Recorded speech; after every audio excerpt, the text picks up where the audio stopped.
Bikin haru sekaligus bangga. Tak ingin hanya menjadi angan-angan belaka, Erick Thohir berambisi besar bahwa timnas Indonesia kembali berlaga di Piala Dunia dan akan lakukan terobosan gila ini demi lolos ke Piala Dunia 2026. Simak baik-baik, admin jamin kalian akan sangat gembira mendengarnya. Nah, ginilah baru mantap. Seketika bikin towel dan jajarannya makin panas. Erick Thohir respect untuk seluruh pencapaian Shin Tae-yong bagi timnas Indonesia sampai sebut Shin Tae-yong begini, towel dan jajarannya dilarang nonton. Fakta mengejutkan terungkap. Mengejutkan. Ternyata timnas Indonesia sengaja disingkirkan dari Piala AFF 2024. Media Vietnam bongkar faktanya. Mengejutkan. Benar-benar keputusan yang tidak masuk akal. Lagi-lagi bikin ulah. AFC buat keputusan yang buat beberapa negara di Asia Tenggara dapat kerugian gara-gara hal ini. Timnas Indonesia kena juga? Pernyataan mengejutkan pelatih striker timnas Indonesia. Lini depan timnas Indonesia kerap dikritik karena tampil melempem. Begini kata Yeom Ki-hun. Sama-sama mesin gol di Eropa. Inilah perbandingan harga pasaran Ula Romeni dengan Miliano Jonathans. Ternyata bak langit dan bumi.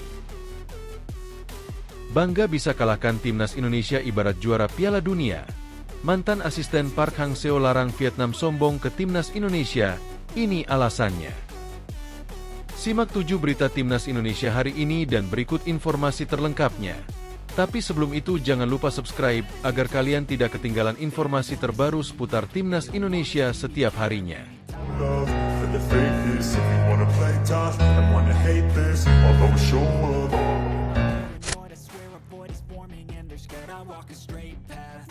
Bikin haru sekaligus bangga. Tak ingin hanya menjadi angan-angan belaka, Erick Thohir berambisi besar bahwa timnas Indonesia kembali berlaga di Piala Dunia dan akan lakukan terobosan gila ini demi lolos ke Piala Dunia 2026. Simak baik-baik, admin jamin kalian akan sangat gembira mendengarnya. Indonesia dikenal sebagai negara gila bola. Di berbagai daerah, sepak bola menjadi olahraga nomor 1. Namun timnas Indonesia belum juga bisa lolos ke putaran final Piala Dunia. Ketua Umum PSSI Erick Thohir menyimpan ambisi besar membawa skuad Garuda berlaga di ajang 4 tahunan itu. Indonesia pernah tampil di Piala Dunia 1938. Tapi itu terjadi saat masih memakai nama Hindia Belanda. Indonesia juga belum merdeka. Setelah merdeka di tahun 1945, timnas Indonesia belum pernah merasakan lagi main di event garapan FIFA itu. Asa berlaga di Piala Dunia terbuka setelah FIFA menambah kuota peserta mulai edisi 2026 dari 32 tim menjadi 48. Jatah untuk Asia juga bertambah banyak menjadi 9 negara. Erick Thohir yang mulai memimpin PSSI tahun lalu melihat peluang tersebut. Dia pun mencoba menyiapkan timnas Indonesia yang tangguh agar cita-cita yang diimpikan masyarakat bisa terwujud di 2026. Indonesia seharusnya masuk dalam 9 besar di Asia, dengan jumlah penduduk dan gairah terhadap sepak bola dari seluruh rakyat Indonesia. Namun tentu saja butuh waktu, kata Menteri Kabinet berusia 54 tahun itu kepada Reuters. Kami ingin masuk dalam 50 besar dunia pada tahun 2045. Karena pada saat itu PDB per kapita kami akan berada di sekitar $27.000 hingga $30.000. Ini negara besar. Jadi pada saat itu kualitas sepak bola akan meningkat.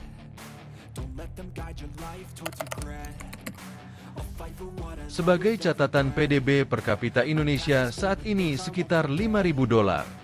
Sedangkan timnas Indonesia menempati peringkat ke-127 dalam peringkat FIFA. Oleh karena itu, banyak hal yang harus dilakukan selama 2 dekade mendatang bagi Thohir dan rekan-rekannya di bidang ekonomi dan sepak bola.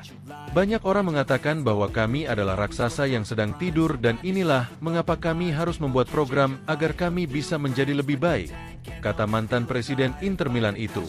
Untuk mewujudkan mimpi lolos ke Piala Dunia, Erick Thohir menggalang dukungan dari berbagai pihak. Dukungan pemerintah sangat penting.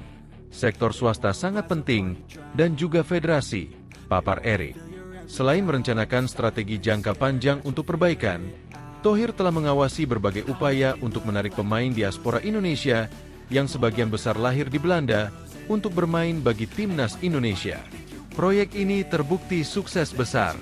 Di bawah kendali pelatih Korea Selatan Shin Tae-yong, timnas Indonesia perlahan mulai bisa bersaing dan berbicara banyak di level Asia. Untuk pertama kalinya Indonesia lolos ke putaran ketiga kualifikasi Piala Dunia 2026. Tak sekadar lolos, kiprah skuad Garuda juga menjanjikan. Setelah menjalani 6 laga dari total 10, Ivan Jenner dan kawan-kawan berada di urutan 3 klasemen. Hanya tertinggal 1 poin dari Australia yang berada di posisi 2 atau batas lolos otomatis ke Piala Dunia 2026. Posisi timnas Indonesia saat ini begitu berpeluang untuk setidaknya melaju ke putaran 4 kualifikasi Piala Dunia 2026 zona Asia. Kami beruntung karena banyak diaspora kami yang tinggal di luar negeri percaya pada proyek ini. Kami ingin lolos ke Piala Dunia. Kami ingin lolos ke Olimpiade dan inilah mengapa semua pemain yang bermain di Eropa percaya pada program ini, ucap Erick Thohir. Mereka ingin kembali ke akar mereka karena ini adalah hal yang sentimental bagi mama, papa, nenek, dan kakek dan ini adalah sesuatu yang saya bawa kepada mereka. Sebuah program yang bagus dan mimpi yang ingin kami wujudkan. Bersamaan dengan perbaikan timnas Indonesia, PSSI di bawah kendali Erick Thohir juga berupaya membenahi beragam masalah pelik di kompetisi domestik seperti kekerasan supporter hingga pengaturan pertandingan. Pada tahun 2022, sedikitnya 125 orang tewas dan lebih dari 320 orang terluka setelah pertandingan di Jawa Timur ketika para penggemar menyerbu lapangan dan polisi menembakkan gas air mata yang memicu bentrokan yang fatal. Olahraga bersifat lokal. Kami telah membersihkan liga kami. Kami telah bermitra dengan Federasi Jepang untuk membersihkan wasit kami. Jika kita memiliki lebih banyak klub yang fokus pada hal-hal mendasar, kita dapat mengembangkan bakat kita. Tentu saja, kita agak unik karena kita mencoba melakukannya dari puncak piramida ke bawah. Kami akan melanjutkan program untuk mengangkat raksasa yang sedang tidur ke peta sepak bola dunia, imbu Erick Thohir yang juga menjabat Menteri BUMN. Nah ginilah baru mantap. Seketika bikin towel dan jajarannya makin panas. Erick Thohir respect untuk seluruh pencapaian Shin Tae-yong bagi timnas Indonesia sampai sebut Shin Tae-yong begini, towel dan jajarannya dilarang nonton.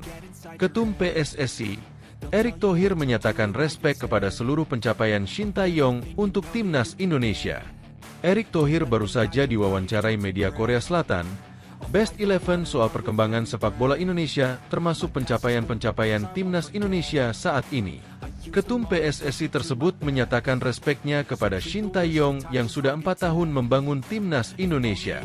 Hal pertama yang saya lakukan setelah terpilih jadi ketum PSSI adalah mengimplementasi bagaimana kami, PSSI, dapat membantu pelatih, Shin Tae-yong, mengembangkan sepak bola Indonesia, kata Erick Thohir dilansir dari Best 11. Topik pertama yang kami diskusikan adalah pengembangan program tersebut, tambahnya. Erick mencontohkan salah satu hal yang dieksekusi adalah pertandingan melawan Argentina yang memberikan dampak besar bagi timnas Indonesia. Ini menjadi sebuah sinyal bahwa skuad Garuda ingin melangkah ke jalur yang lebih tinggi. Pertandingan melawan tim terkuat di dunia seperti Argentina adalah rencana aksi yang sangat positif yang mewakili masa depan sepak bola Indonesia dan visinya, kata Erick Thohir. Kemudian hal lainnya adalah kebijakan mengambil pemain keturunan untuk memperkuat timnas Indonesia. Faktanya, hal tersebut memicu minat para pemain yang memiliki potensi untuk dinaturalisasi dan bertindak sebagai katalisator, pengubah permainan, ujar Erick. Untuk membuat sumber daya ini, pemain keturunan bisa diakses oleh timnas Indonesia, tambahnya. Dalam 4 tahun kepemimpinan Shin Tae-yong, timnas Indonesia memiliki beberapa pencapaian. Yang terkini tentu berhasil membawa timnas Indonesia lolos ke putaran ketiga kualifikasi Piala Dunia 2026 yang jadi kali pertama buat skuad Garuda. Shin Tae-yong berhasil pula membawa timnas Indonesia untuk pertama kalinya lolos ke fase gugur Piala Asia pada 2023 lalu.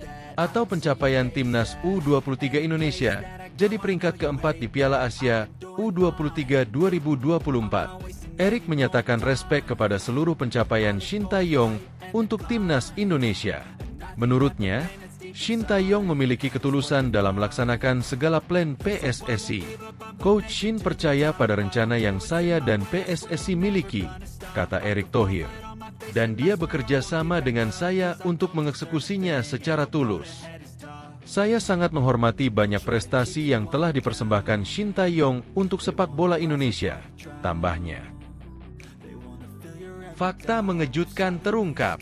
Mengejutkan. Ternyata timnas Indonesia sengaja disingkirkan dari Piala AFF 2024. Media Vietnam bongkar faktanya. Tersingkirnya timnas Indonesia dari AFF 2024 masih menjadi perbincangan hangat di dalam maupun luar negeri. Bahkan kegagalan timnas Indonesia ini berdampak besar bagi nasib Shin Tae-yong sebagai pelatih. Penampilan timnas Indonesia di AFF 2024 dinilai sangat berbeda dibanding saat tampil di kualifikasi Piala Dunia 2026. Perbedaan ini tentu sangat wajar karena timnas Indonesia di AFF 2024 tak diperkuat oleh pemain intinya.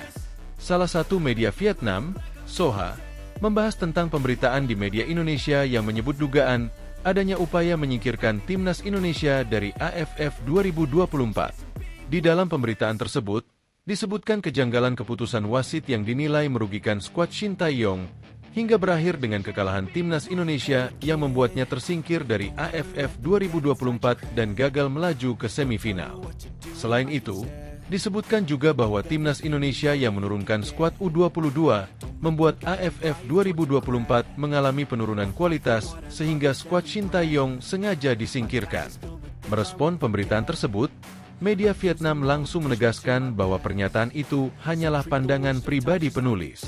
Tentu saja sudut pandangan di atas hanyalah sudut pandang pribadi penulis Indonesia, tulis media Vietnam, Soha.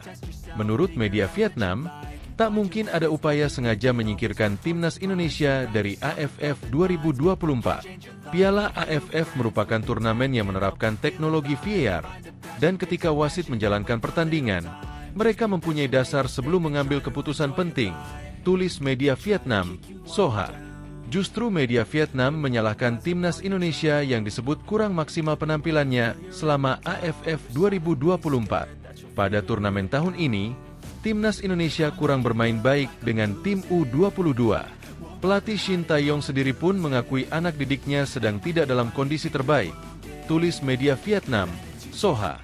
Menurut media Vietnam, tersingkirnya timnas Indonesia murni karena kualitas skuad Shin Tae-yong itu sendiri dan bukan karena kesalahan pihak penyelenggara. Oleh karena itu, tersingkirnya Indonesia lebih awal sepenuhnya disebabkan oleh ketidakstabilan performa tim. Sangat sulit bagi opini publik Indonesia untuk menyalahkan penyelenggara Piala AFF atau wasit atas kekalahan tim tuan rumah, tulis media Vietnam, Soha. Mengejutkan. Benar-benar keputusan yang tidak masuk akal. Lagi-lagi bikin ulah. AFC buat keputusan yang buat beberapa negara di Asia Tenggara dapat kerugian gara-gara hal ini. Timnas Indonesia kena juga. AFC kembali buat ulah yang membuat beberapa negara dirugikan jelang perhelatan Piala Asia U17 2025. Timnas Indonesia terkena imbas. AFC selaku penyelenggara Piala Asia U17 telah resmi mengumumkan pot drawing yang bakal berlangsung pada 23 Januari 2025 mendatang. Sebanyak 16 tim yang lolos ke Piala Asia U17 2025 bakal bertanding di Arab Saudi mulai 3 sampai 20 April 2025 mendatang. Pada pembagian pot drawing ini, AFC mengubah sedikit aturan dari edisi sebelumnya karena adanya perubahan dasar hitungan dalam pembagian unggulan. Jika sebelumnya hanya performa setiap tim dalam satu edisi terakhir, kini AFC mengubahnya menjadi 3 pencapaian terkini dari peserta. Hal ini membuat beberapa tim mengalami penurunan peringkat, seperti Timnas Indonesia yang awalnya berada di posisi ke-13 menjadi ke-14. Akan tetapi, tim asuhan Nova Arianto tersebut tetap berada di pot keempat alias terakhir dari seluruh tim di Piala Asia U17 2025. Selain Timnas Indonesia, negara yang tidak mengalami perubahan pot jelang drawing nanti adalah Korea Utara dan Uni Emirat Arab. Oman menjadi salah satu tim yang mengalami kenaikan pot dari posisi keempat atau terbawah menjadi ketiga. Posisi Oman yang awalnya berada di pot keempat ditukar dengan Cina. Dengan demikian, pot 4 akan diisi Timnas Indonesia, Korea Utara, Cina, dan Uni Emirat Arab. Sementara penurunan pot dialami oleh Vietnam, Thailand, dan Afghanistan. Awalnya, Thailand berada di pot kedua dan bertukar dengan Tajikistan di pot ketiga. Iran yang awalnya berada di pot kedua naik ke posisi pertama bertukar tempat dengan Uzbekistan. Padahal Uzbekistan sebelumnya juara grup kualifikasi. Perubahan ini sebenarnya tidak banyak memengaruhi bagi timnas Indonesia, terkecuali tidak bisa satu grup dengan Vietnam dan Thailand. Timnas Indonesia hanya bisa satu grup dengan Vietnam atau Thailand, karena kedua tim tersebut berada di pot yang sama. Meski tak berdampak untuk Indonesia, perubahan ini justru merugikan bagi beberapa tim yang mengalami penurunan pot. Perubahan ini pun akan membuat Vietnam dan Thailand menghadapi tim yang lebih kawah di fase grup. Supporter Thailand pun mengungkapkan kekecewaannya karena tim kebanggaannya justru mengalami penurunan di drawing kali ini. AFC baru saja mengumumkan pot untuk pengundian kejuaraan AFC U17 2025. Saya tidak mengerti mengapa kami ditempatkan di pot 3, sementara Tajikistan ada di pot 2. Pada tahun 2023, kami memuncaki grup kami di babak penyisihan grup, sedangkan Tajikistan bahkan tidak berhasil melewati babak penyisihan grup. Kriteria apa yang mereka gunakan? Tulis akun X Taivo Otbals. Pernyataan mengejutkan pelatih striker timnas Indonesia. Lini depan timnas Indonesia kerap dikritik karena tampil melempem. Begini kata Yeom Ki-hun. Lini depan tim nasional, timnas Indonesia kerap dikritik karena beberapa kali kesulitan mencetak gol. Menanggapi hal tersebut, pelatih striker timnas Indonesia, Yeom Ki-hun pun meminta supporter untuk bersabar karena dirinya dan Shin Tae-yong terus berusaha mengasah ketajaman lini depan Garuda. Yeom Ki-hun ditunjuk sebagai pelatih striker timnas Indonesia pada Agustus 2024 lalu. Mantan penyerang Suwon Blue Wings itu diminta untuk mengembangkan bakat striker di Indonesia. Hingga saat ini, Yeom masih memantau perkembangan para striker timnas Indonesia. Dia kerap menyaksikan aksi para striker seperti Ramadan Sananta, Hoki Caraka, dan Dimas Drajat di Liga Indonesia. Pembahasan soal penyerang selalu sama di negara manapun, baik di Korea Selatan maupun negara lain. Lini depan pasti selalu ada sorotan meski belakang juga sangat penting. Kata Yeom dikutip dari kanal YouTube Timnas Indonesia, Kamis, 26 Desember 2024. Sepak bola butuh gol, dan tugas penyerang adalah mencetak gol. Tapi, jika berbicara lini depan kita, Timnas Indonesia, para pemain masih muda. Ada banyak penyerang muda berkualitas di Indonesia, sambungnya. Jadi, tugas saya sekarang adalah mengembangkan bakat mereka. Tugas saya adalah meningkatkan kualitas dan perkembangan mereka. Saya selalu berkonsultasi langsung dengan mereka, tambah pria berusia 41 tahun itu.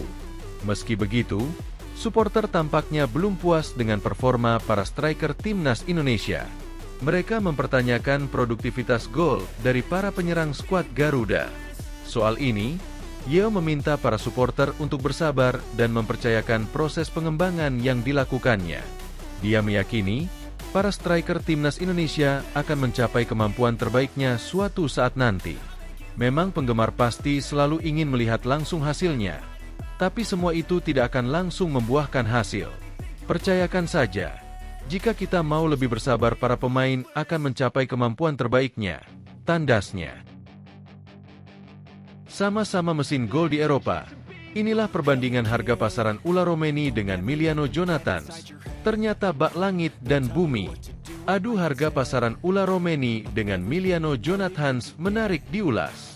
Ternyata, harga pasaran dua pemain keturunan Indonesia ini berbeda jauh. Diketahui, dua pemain keturunan Indonesia itu memiliki kesempatan untuk bermain bersama di FC Utrecht. Hal tersebut terjadi setelah FC Utrecht secara resmi memboyong Miliano Jonathans dari klub kasta kedua Liga Belanda, Vitesse. Berposisi sebagai sayap kanan, Miliano diharapkan dapat memperkuat lini serang Utrecht. Dengan bergabungnya Miliano Jonathans, ia nantinya akan satu tim dengan Ula Romeni, pemain yang lebih dulu memperkuat FC Utrecht. Penyerang berusia 24 tahun itu pada musim ini telah mencatatkan 13 penampilan di Eredivisie dengan raihan 2 gol. Sayangnya, duet dua pemain keturunan Indonesia di lini serang FC Utrecht ini kemungkinan tidak akan terwujud. Sebab, kabar terbaru menyebut bahwa Ula Romeni akan dijual oleh tim pada bursa transfer musim dingin nanti. Alasan utamanya adalah karena sektor penyerang sayap kanan di FC Utrecht saat ini sudah sangat menumpuk. Termasuk dengan kedatangan Miliano Jonathans, maka Utrecht harus mengorbankan satu pemainnya. Melihat kemungkinan tersebut, siapa di antara Ula Romeni dan Miliano Jonathans yang memiliki harga pasaran lebih tinggi? Melansir laman Transfermarkt, Miliano Jonathan musim ini tengah tampil gacor di klubnya Vitesse. Tercatat penyerang berusia 20 tahun itu sukses mencetak 11 gol dan 4 assist dalam 18 laga yang dimainkan pada paruh musim 2024 hingga 2025 ini. Berkat penampilan ini, Miliano Jonathans mengalami peningkatan harga pasaran yang sangat signifikan pada bulan Desember ini, di mana sebelumnya ia memiliki harga pasaran sebesar 8,69 miliar rupiah, kini harganya menjadi 115,64 miliar rupiah. Berbeda dengan Miliano, Ula Romeni justru mengalami penurunan. Hal ini karena performa inkonsisten yang ditunjukkan oleh dirinya. Tak ayal, harga pasarannya turun drastis dari yang sebelumnya adalah 26,07 miliar rupiah, kini menjadi 22,60 miliar rupiah. Pasca dikabarkan hengkang dari F. Utrecht, Ula Romeni kabarnya diminati oleh dua klub divisi Championship Inggris, yakni Oxford United dan Leeds United. Tinggal menunggu kabar mana tim yang akan menjadi pelabuhannya berikutnya. Meski kemungkinan gagal duet di FC Utrecht, Miliano Jonathans dan Ula Romeni masih berkesempatan duet di Timnas Indonesia. Syaratnya adalah keduanya harus menjalani proses naturalisasi bersama. Bangga bisa kalahkan Timnas Indonesia ibarat juara Piala Dunia.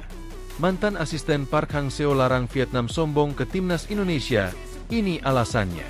Mantan asisten pelatih Park Hang-seo yakni Bae Ji-won melarang Vietnam sombong ke Timnas Indonesia meski skuad Garuda tersingkir dari Asian Cup 2024. Mantan asisten Park Hang-seo di Vietnam ini bahkan mengingatkan kekalahan pahit The Golden Star Warriors dari Timnas Indonesia di kualifikasi Piala Dunia 2026.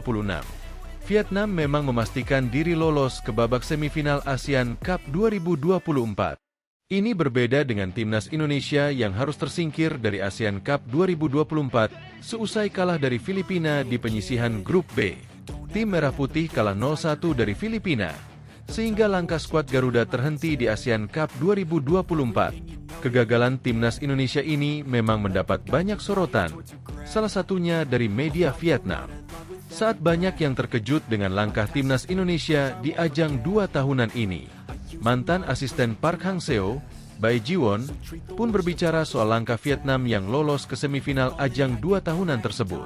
Mantan pelatih fisik Timnas Vietnam pada 2017 hingga 2019 tersebut itu menilai bahwa The Golden Star memang tampil bagus di Asian Cup 2024. Ia juga menyoroti adanya Rafael Son yang menjadi kekuatan tambahan Vietnam di ajang 2 tahunan tersebut.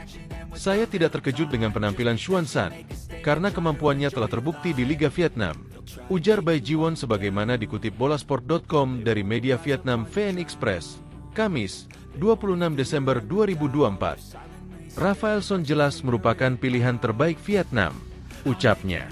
Namun, untuk diakui, Anda harus menang.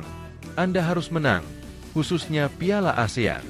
Walaupun adanya Rafael Son menjadi tambahan kekuatan tersendiri, Bae Ji-won menilai bahwa Vietnam belum masuk tim terbaik di ajang ini karena belum mengalahkan tim terkuat. Bahkan artikel dari media Vietnam tersebut menyebut tim asuhan Kim Sang-sik baru hanya mengalahkan tim lemah di Asian Cup 2024 ini. Pelatih asal Korea Selatan itu mengatakan bahwa Vietnam memang selalu masuk 4 tim terbaik di ASEAN. Namun, mereka belum layak mendapatkan pengakuan terbaik di Asia Tenggara. Untuk mendapatkan pengakuan itu, Nguyen Quang Hai dan kawan-kawan harus bisa mengalahkan Thailand. Pasalnya, Thailand selalu menjadi tembok besar buat tim Merah Putih. Vietnam selalu berada di 4 besar di Asia Tenggara, tetapi telah berkali-kali dihadang oleh tembok besar bernama Thailand, kata Bae Ji-won. Vietnam perlu mengalahkan Indonesia, Malaysia, dan akhirnya Thailand untuk diakui sebagai tim terkuat di kawasan ini. Waktu akan membuktikan apakah Rafaelson dapat berkontribusi untuk pencapaiannya. Secara pribadi, saya percaya padanya. Jelasnya. Lebih lanjut, terkait kemenangan Vietnam pada babak penyisihan, ia memang mengakui tim asuhan Kim Sang-sik memang tampil bagus. Namun, mereka dinilai belum layak sombong ke Timnas Indonesia. Pasalnya, Timnas Indonesia dalam ajang ini juga menurunkan pemain muda yang rata-rata berusia U22. Bahkan dengan menurunkan pemain muda, tim asuhan Shin Tae-yong dinilai mampu memberi perlawanan yang kuat. Walaupun akhirnya Vietnam menang, tetapi The Golden Star tak boleh terlalu sombong. Apalagi Vietnam pun telah menelan kekalahan menyakitkan dari Timnas Indonesia di putaran ketiga kualifikasi Piala Dunia 2026 zona Asia pada Maret 2024 lalu. Laos, Filipina, Myanmar sulit mengalahkan Vietnam. Timnas Indonesia merupakan tim dengan peluang tertinggi, tetapi saat memasuki pertandingan, Vietnam benar-benar mendominasi statistik, tutur Jiwon.